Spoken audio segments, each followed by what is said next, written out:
I think it's very important inside the business. It's a big shot in the arm for our people. 112,365 have worked very hard over the year, and they couldn't have done more. I think there's always more you can do for customers. Of course, we try to do that ahead of us. To some extent, we look back with pride at the year ended, but we look ahead at the year coming. It's much more important to us. There seems to be some concern among shareholders today about basket size, the fact that the number of items in every visit to the stores has fallen. What's behind that?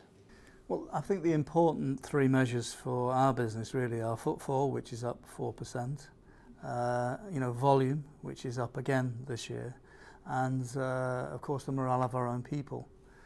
The truth is there's a societal change around shopping a little bit more often for a little bit less. We're not immune from that. And we've also introduced much more food to go this year, things like sushi, sandwiches, wraps, these things. The company's never really been in that market, so more and more people are finding more and more reasons to visit Morrisons, and therefore you get a sort of mathematical effect, if you like, on the spend. You've expressed some worries today about the cost of imported food following the fall in the pound. Presumably, though, that hits you less than it does some of your competitors because you're supplying more of your own food. Well, certainly on our side, as you know, half of what we sell is fresh foods, and half of that fresh food we actually make ourselves. So, we are a big producer of food. I think we're the second biggest producer of food in Britain, and we remain British farming's single biggest customer in the world.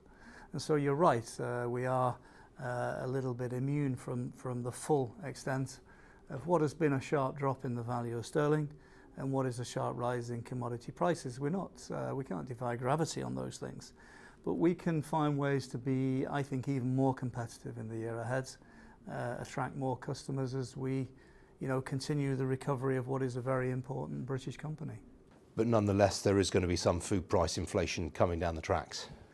There is a slowdown in deflation, which you can see in the year end of the numbers we've just published. You can see that I think Q4 in those numbers, the inflation deflation was actually flat.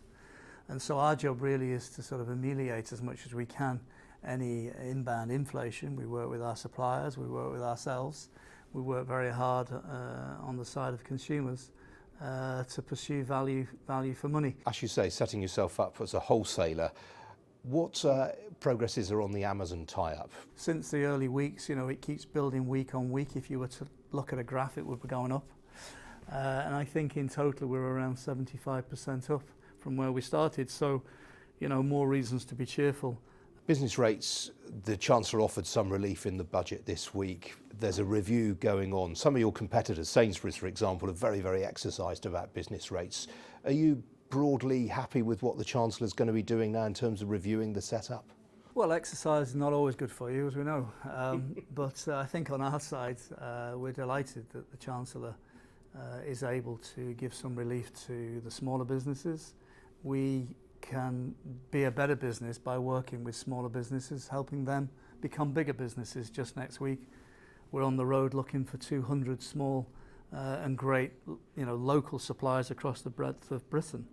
And so, the idea also that a fuller review will embrace the digital companies who've started to take a part of the industry is very important, just so that the economics of the industry can work off a level playing field. It's largely a property tax.